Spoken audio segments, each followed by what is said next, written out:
Et nous sommes de retour au plateau pour la suite de cette émission. Nous abordons notre deuxième sujet. Nous restons toujours au Sénégal. Le bras de fer continue entre le pouvoir et les manifestants. Petite accalmie ce week-end au Sénégal après quelques jours de manifestations suite à l'annonce du report de la présidentielle. Mais les choses semblent reprendre, les hostilités semblent reprendre dans le pays.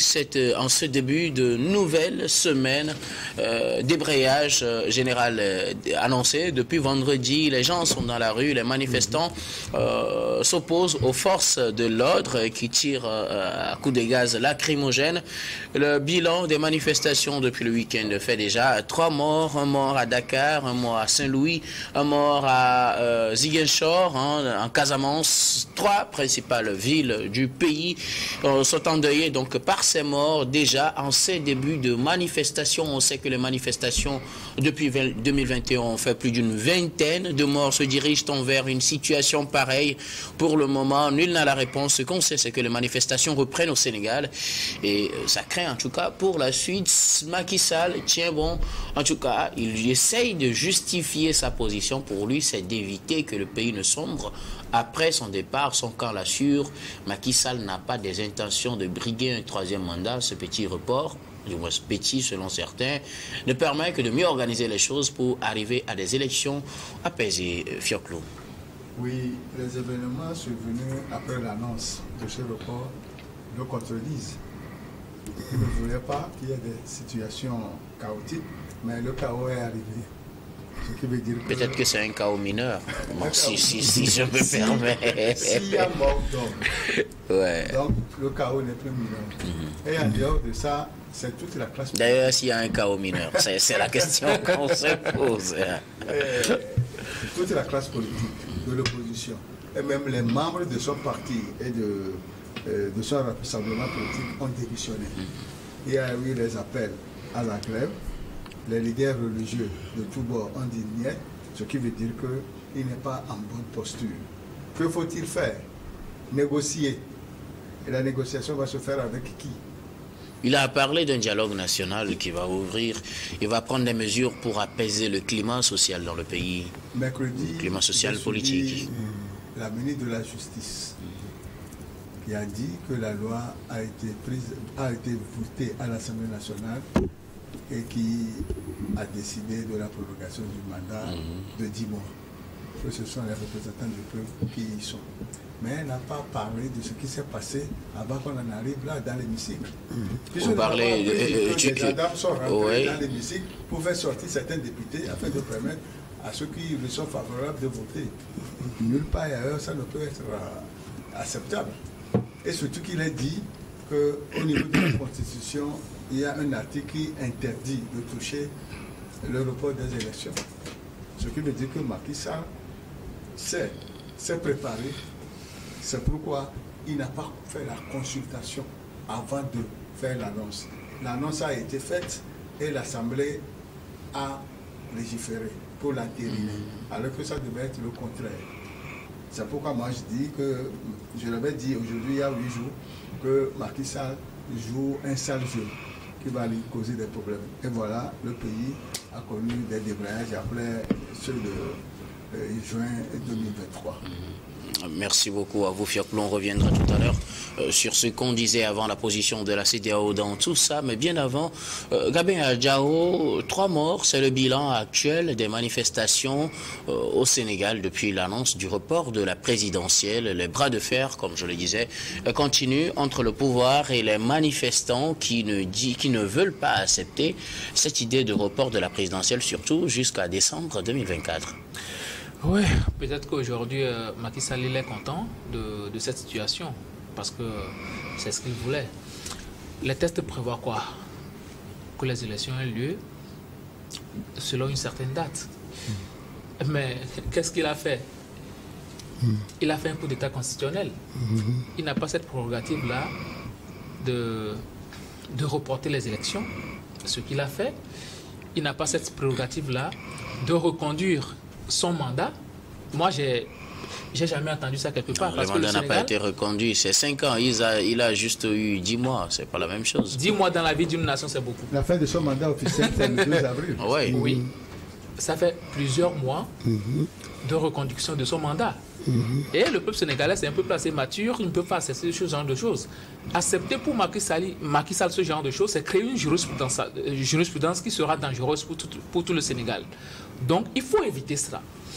Macky Sall, normalement, le Sénégal n'était pas en crise. Du moins, à ce que je sache.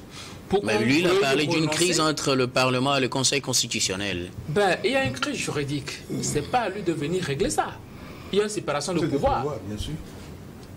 Il y a l'exécutif qui s'occupe de la gestion du pays.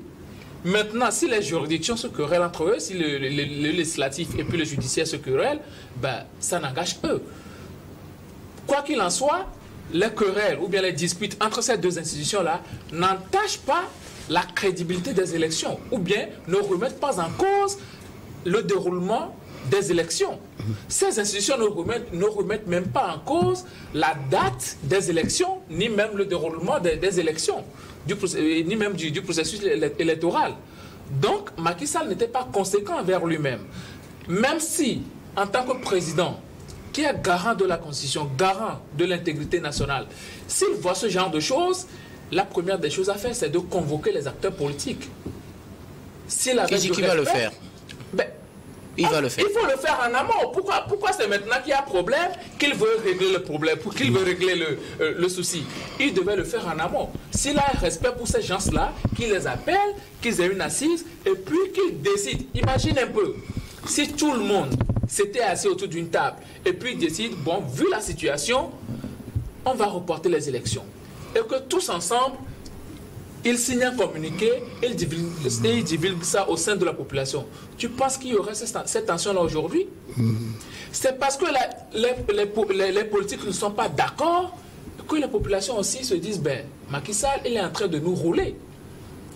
Parce que ce qui se passe aujourd'hui, c'est un déni de Macky Sall. Hein. Et la population se dit, on ne veut plus voir Macky à la tête du Sénégal. C'est tout. Après le 2 avril. Voilà. S'il y a toutes ces manifestations aujourd'hui, c'est pas que non, c'est pas affaire de constitution. Hein. C'est qu'après le 2 avril, tu finis ton mandat, tu pars. Le fait de rajouter encore des mois à son mandat actuel, c'est ça qui pose problème. Puisque la population est déjà fatiguée de Macky Sall, avec tout ce que lui-même il a déjà eu à faire. Vous voyez la gouvernance de Macky Sall jusqu'au jour d'aujourd'hui. Il a eu à créer des tensions un peu partout. Et au sein de la classe politique. Et aujourd'hui, socialement aussi, il n'est pas accepté. Ce qui fait que Macky Sall aujourd'hui, non seulement il s'est grillé politiquement, mais aussi il a grillé la coalition Benno Bokk Yakaar, ce qui fait que beaucoup de personnes démissionnent aujourd'hui. Ouais. Ensuite, il a grillé tous ceux-là qu'il pourrait cautionner pour les prochaines élections. Amadou Ba en paie le prix aujourd'hui. Même si le PDS de Karim Wade, après les dialogues, on décide que le PDS va participer aux prochaines élections, je suis sûr que celui-là, il n'aura pas la vase de la population. Et ensuite, peu importe celui qui va être choisi par Macky Sall aujourd'hui pour les prochaines élections, par son parti politique, je suis sûr que cette personne-là n'aura même pas 5 à 10%. Je suis sûr. Parce que les Sénégalais ils ont compris quelque chose aujourd'hui, que Macky Sall est là pour des intérêts partisans et non pour des intérêts nationaux. Donc, le bras de fer, ça va continuer jusqu'à ce que Macky Sall entende raison et organise les élections au plus tôt. Ce qui est sûr, le 25, il n'y aura pas les élections, mais il faut tout faire pour qu'en mars ou bien début avril, on puisse avoir les élections crédibles et que tous les acteurs qu'il a mis sous le verrou puissent participer à ces élections. Alors, qui peut faire ramener ces élections au Sénégal quand on sait que là, finalement, chacun est resté dans sa position? Oui, c'est ainsi, je dis qu'il ne faut pas compter sur les institutions africaines et même sous-régionales. La CEDEAO, suivant la chronologie de la CEDEAO, la CEDEAO n'a pas pu empêcher certains États de faire, ou bien certains chefs d'État de faire 3 mandats, 4 mandats, je ne suis pas sûr qu'il va empêcher Macky Sall de faire quelques mois en plus de son mandat actuel. Alors, donc, ce qu'il faut faire aujourd'hui, c'est à la population de lutter. C'est à la population d'aller au bout de sa lutte. Il ne faut pas baisser les bras. chez nous on dit, tant que tu ne coupes pas la tête du serpent, n'estime pas que tu as vaincu ce serpent-là. Ou bien tu l'as tué. Donc il faut tuer le serpent et lui couper la tête. Donc aujourd'hui, la lutte que les Sénégalais ont commencé, ils doivent aller jusqu'au bout, jusqu'à l'obtention de ce qu'ils désirent. Alors, Bertrand Schneider, 3 morts, c'est le bilan actuel des manifestations au Sénégal depuis l'annonce du report de la présidentielle dans ce pays. Les manifestations sont nées, disons-le comme cela. Il y avait déjà eu des manifestations sur certains sujets, surtout relatifs au candidat Sonko finalement, qui n'est plus dans la course. Mais là, même si Sonko n'est pas dans la course, le report fait 3 morts à cause de ces manifestations. Le bras de fer semble continuer entre le pouvoir et les manifestants, je dis de façon générale, parce que là, ce n'est plus seulement l'opposition. Personne ne semble vouloir mettre de l'eau dans son vin. Oui, tout à fait. Nous pouvons le voir, hein, et nous pouvons comprendre aussi, je crois que l'un de le panéliste l'a dit, que nous attendons des rumeurs actuellement disant que il y aurait une loi d'amnistie qui plane en l'air, que le président Macky Sall voulait prendre. Voilà, ça c'est amnistier les gens. Mars 2022 tout à fait, 2023. Voilà, ça permettrait de calmer la tension. Voilà, une manière de prendre de court les manifestants. Mais là, je ne voudrais pas utiliser la chaîne New York TV pour faire un appel à quoi que ce soit, mais je dirais que c'est aux Sénégalais, au peuple sénégalais, ce peuple que je connais, qui ont montré leur détermination, que ce soit avec Abdou Diouf, Abdoulaye Wade, voilà. Et ils ont tout fait. Macky Sall lui-même, il était dans l'opposition. Nous avons entendu ses propos. Nous avons vu comment le peuple s'est dressé contre Abdoulaye Wade. Et je sais que ce peuple est capable de rester dans la rue, de se dresser contre Macky Sall jusqu'à ce qu'il ne recule. Parce que ce qu'il veut faire actuellement, c'est une manière de comme on le dit, comme les Ivoiriens le dit, blaguer, tuer. Voilà, et puis essayer de dire qu'on va libérer Sonko, et puis baisser la tension, et au même moment, il va réclamer qu'il soit là pendant les quelques mois, là, jusqu'en décembre, pour organiser les élections. Et si le peuple sénégalais accepte et que ceci se passe au Sénégal, ils auront créé la jurisprudence. Ils auront ouvert la boîte à Pandore. À chaque fois, ils auront de ces présidents qui vont le faire la même chose. La balle est dans le... C'est-à-dire reporter ou bien ne serait-ce que changer même la Constitution, se représenter une fois, parce qu'il suffirait qu'on essaie de dire qu'on va faire des amnisties, des pourparlers, pour calmer les gens, et on avance. La balle est dans le camp du peuple sénégalais. Oui, mais là, quand on voit aussi la situation, déjà quelques jours et 3 morts, est-ce que c'est pas assez suffisant pour qu'on se dise on va remettre balle à terre, on va discuter clairement de la situation sans état d'âme, trouver une solution qui s'adapte réellement à la situation du Sénégal, Fioclou? Est-ce qu'il faut continuer les manifestations si on sait que déjà, depuis le week-end, disons de vendredi à dimanche, on a déjà 3 morts? Vous imaginez, c'est pas assez? Oui, vous savez, moi, je me suis dit par rapport à cette situation que Macky Sall n'avait pas bien réfléchi avant de prendre cette décision. Il a péché parce que dans la sous-région, seul le Sénégal est le pays le plus démocratique. Le pays qui n'a jamais connu de coup d'État depuis 1960. Sa classe politique est la meilleure. Si il avait entamé le pourparlers et que l'Assemblée a légiféré et que l'annonce a subi, moi je pense qu'il n'y aura pas ce problème. Du moment où c'est à la veille du début de la campagne de l'élection qu'il a fait cette annonce, là c'est purement réfléchi et mûri et il savait ce qu'il faisait. C'est pour foutre du bordel que ce qui se faisait. C'est pourquoi moi je dis que c'est un faux pas. Oui, maintenant face à ce faux pas, est-ce qu'il faut continuer par manifester ou bien il faut aller au dialogue? Le peuple sénégalais est souverain. Quand l'Assemblée nationale les députés de la majorité là, ont pris cette décision, on prend les députés comme la représentation du peuple. Tout à fait. Mais dans le cas d'espèce, ce titre est volé parce que ce ne sont pas tous les députés qui ont voté cette loi. Et des gendarmes sont rentrés dans cet hémicycle pour sortir des gens. Ce qui veut dire que la procédure assure est déjà viciée. Monsieur Macky Sall doit entamer rapidement des négociations avec la classe politique, avec les leaders religieux, la société civile, pour trouver une sortie de crise.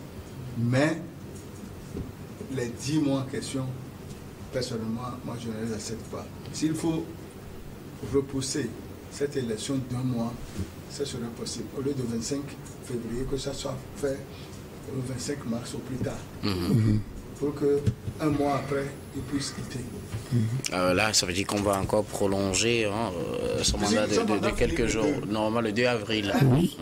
Alors, on parlait tout à l'heure de la CEDEAO, normalement du président naissif de la CEDEAO qui devait faire cette fameuse visite à Dakar, visite reportée. Est-ce qu'aujourd'hui, la CEDEAO peut mettre pression pour que son communiqué du 6 soit respecté, c'est-à-dire appelé à un calendrier électoral? Est-ce que la CEDEAO a aujourd'hui les moyens d'amener le Sénégal à retourner aux élections avant peut-être la date du 10 qui ne fait pas l'unanimité et qui cause ces manifestations? Quand moi j'ai appris sur les médias qu'à la réunion des ministres des Affaires étrangères de la CEDEAO à Abuja la dernière fois, le ministre des Affaires étrangères du Sénégal a demandé que la situation du Sénégal soit évoquée de l'ordre du jour. C'est là que je me suis dit, il y a un problème. Et si aujourd'hui, on apprend que le président de la CEDEAO devait se rendre au Sénégal et qu'il y a un report, c'est que les autorités sénégalaises sont la ferme comme marbre. C'est qu'elles ne veulent pas céder. Et donc pour vous, la CEDEAO ne pourra pas faire pression. Ne pourra pas faire pression. On risque de voir... Guillaume,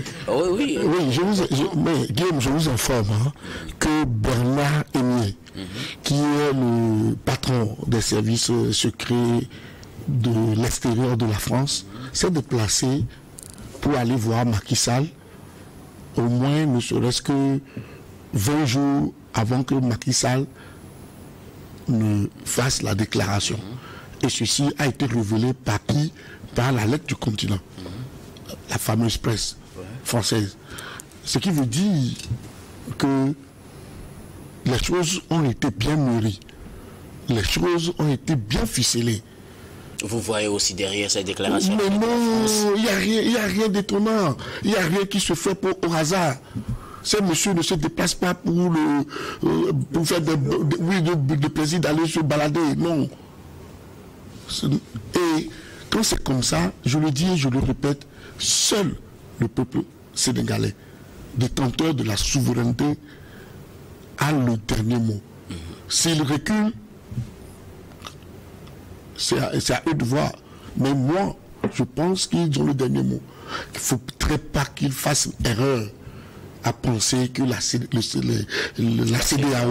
va venir régler quoi que ce soit, que la CEDEAO va envoyer des émissaires. Non, ça sera de la poudre aux yeux totalement. On vient de voir le premier échec. On annonce le président en exercice de la CEDEAO en déplacement. À Blakatabra, on nous dit non, le monsieur ne se déplace plus et on ne nous donne pas de raison. Peut-être que d'ici là, on aura les raisons. Souvent, c'est comme ça, quelques heures après, et on sortira un communiqué pour nous dire les raisons de... Pourquoi ça ne suit pas en même temps l'annonce? Si c'est bien mûri, pourquoi ça ne suit pas l'annonce? Pardon? CEDEAO égale Macky Sall. Non, on n'a pas dit ça. On n'a pas dit que CEDEAO égale à Macky Sall. Et donc, pour vous, la CEDEAO ne pourra pas faire pression. Non, on ne doit rien attendre de cette communauté. J'y crois pas. Ils nous ont habitués à ça, c'est pas de notre faute. Ils nous ont habitués à ça. Gabin Adjaro, est-ce qu'on peut quand même espérer que conformément à son communiqué du 6 février, la CEDEAO mette les moyens pour amener au calendrier électoral, même si, comme vous le disiez tout à l'heure, ça ne pourra plus être le 25 février. Est-ce qu'avec l'intervention de la CEDEAO, on pourra espérer quelque chose avant quand même le 10 décembre, le 15 décembre, comme ce qui est voté? Ça aurait été un optimisme béat. Je le voulais bien, mais ce n'est pas possible. Je le disais tout à l'heure que la CEDEAO n'a pas pu empêcher certains chefs d'État de faire 3 mandats, 4 mandats à la tête de leur pays, tripatriant la Constitution. Or, mais là, les choses changent. Maintenant, tout le monde... Les choses changent. Et cette CEDEAO-là, aujourd'hui, est beaucoup plus affaiblie. Ce n'est pas en étant beaucoup plus affaibli qu'ils vont prendre des décisions contraignantes à des États. Il y a quelque chose qui est en train de se jouer au Sénégal. C'est pourquoi beaucoup de personnes vont voir le déplacement de Tinubu ou bien le report du déplacement de Tinubu comme du jeu. Ce n'est pas du jeu. Il y a quelque chose de très important qui est en train d'être joué au Sénégal. Le Sénégal a toujours fonctionné avec des présidents pro-français. Senghor, il est pro-français. Ce n'est pas tout le monde qui admire à l'Académie française. Non, ça, Senghor, on sait. Il est pro-français. Abdou Diouf, il est pro-français, puisque après sa mandature, il a siégé au niveau de la francophonie. Abdoulaye Wade, il est pro-français. On l'a tous vu, lui-même, il s'est marié à une Française. Macky Sall, il a travaillé avec l'Abdoulaye Wade, qui travaille avec la Française. Et aujourd'hui, on veut aller à une cassure de système. C'est-à-dire? Avec la popularité d'Ousmane Sonko, qui prône un discours très différent, qui veut un discours panafricain, qui prône un discours panafricain, qui veut aller vers une autonomisation totale du Sénégal. Ben, est-ce que la France va encore trouver ses intérêts? Là, il y a problème. Si Ousmane Sonko s'était aligné dans la droite ligne de la France, il n'y aurait pas tous ces bisbilles-là. Aujourd'hui, on aurait fait les élections et puis bon, par après, paf. C'est parce que Amadou Ba, qui aussi est pro-français, n'a pas la carrure et n'a pas la popularité pour succéder à Macky Sall, qu'on est obligé aujourd'hui de revoir le jeu pour que Diomaye Faye, qui est le sosie d'Ousmane Sonko, ne puisse pas se présenter. Donc, il y a quelque chose de très, très, très important qui est en train d'être joué au Sénégal actuellement, ce qui fait que la CEDEAO ne peut que constater. Ils sont là. Quand on va décider, d'ailleurs, que les sessions de la CEDEAO sont assistées par les Occidentaux, ce sont eux qui donnent les ordres, puisque financés par ces Occidentaux-là, du coup, c'est à eux de donner l'ordre si Tinubu doit se rendre au Sénégal ou pas. C'est pourquoi je dis que le communiqué ou bien la déclaration, le tweet d'Embalo Sissoko a trahi les réelles pensées de la CEDEAO. Puisque tous les chefs d'État de la CEDEAO font partie d'un groupe et ils s'informent au fur et à mesure de ce qui se passe dans leur pays.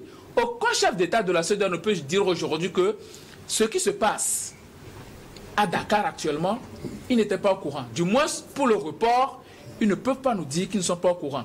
Puisque chaque chef d'État a toujours besoin du soutien de ses alter-égaux pour avancer, ou bien de ses collègues pour avancer. Si tu ne les informes pas avant, tu les prends au dépourvu, comment feront-ils pour te soutenir? Mais on voit que parmi ces chefs d'État, justement, il y a le président béninois qui a clairement affiché qu'il n'est pas d'accord avec la position de Macky Sall. Voilà la réaction d'un chef d'État qui est élu par son peuple et qui suit le cours de son mandat. Vous aurez pu remarquer que, nonobstant les positions prises entre-temps par Patrice Talon, depuis toujours, quand il était arrivé au pouvoir, il y a même des réunions de la CEDEAO auxquelles il ne participait même pas. Parce qu'il dit, j'ai plus important à régler à la maison. Donc, il est toujours dans sa logique. Il n'est pas d'accord. Et il a réitéré qu'il ne va pas se présenter aux prochaines élections. Et qu'il n'a jamais envisagé de tripatuer la Constitution pour se présenter aux prochaines élections. Ça fait la deuxième fois qu'il le dit. C'est pour dire que peu importe ce qu'il va se passer, il ne va pas faire régresser la démocratie béninoise. Donc, c'est une leçon qu'il est en train de donner à Macky Sall. Mais quand on est obsédé par le pouvoir, on est prêt à tout pour rester. Et Macky Sall, je me dis que c'est un monsieur qui n'a jamais accepté le fait que Ousmane Sonko l'ait empêché de participer aux prochaines élections. Et il fait tout pour rester au pouvoir autant de fois qu'il pourra. Merci beaucoup à vous, Gabin. Alors, qui pouvait arrêter tout ça là au Sénégal? Qui pouvait arrêter les manifestants? Qui pouvait arrêter Macky Sall dans sa logique de rester au pouvoir jusqu'au 15 décembre pour organiser de nouvelles élections, Fioclou? Le peuple sénégalais. Les pressions extérieures ne feront rien du tout. Si jamais c'est la France qui lui a dit de prendre cette aventure, il n'y aura rien à faire. Il n'y aura même pas de pression. Au lieu d'utiliser... Jusqu'à ce que ça lui fasse quelque chose. Voulu, on va mettre col forte pour le bloquer là-bas. Il faut que le peuple sénégalais, je le dis et je le répète, et je rejoins quelque part ce que Gabin vient de dire. Il a dit que c'est une rupture qui est en train de s'annoncer au Sénégal. Et on peut effectivement lire la politique de cette sorte-là, la politique sénégalaise actuellement, avec la montée de Sonko. Et c'est vrai que la France peut voir un tout petit peu ses intérêts menacés et vouloir jouer et pousser les pions en sa faveur. Et c'est au peuple sénégalais, je le dis et je le répète, de rester debout derrière ces panélistes et puis ces hommes politiques et puis avancer. Macky Sall ne s'arrêtera pas. Il sait ce qu'il fait. Il a eu le OK de le faire et c'est pourquoi il est en train de le faire. Les mêmes autorités françaises ont envoyé officieusement des émissaires auprès de Sonko il y a quelques mois, sans que Macky Sall ne le sache. C'est après le départ de ces émissaires qu'il a su qu'ils sont reçus par Sonko. Et c'est ça qui a précipité les agissements pour sa mise en prison, etc. Merci. Oui, Gabin. Et quand on voit la chronologie des choses, on ne voit pas Macky Sall qui veut jouer à l'apaisement, parce que quand on a vu lors du vote au Parlement, il y a eu même la violation de la franchise parlementaire par les gendarmes.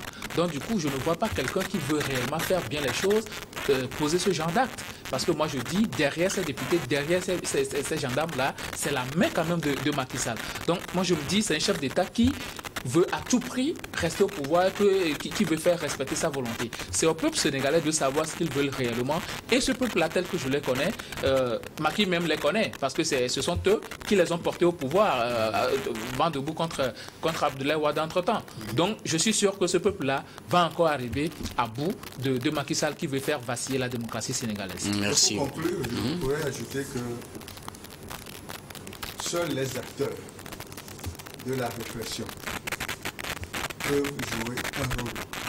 Quand les gendarmes, les policiers qui sont envoyés pour la répression regagnent le peuple souverain dans la rue, là, ça va changer la donne. Les gendarmes de manifester pas souvent, en tout cas.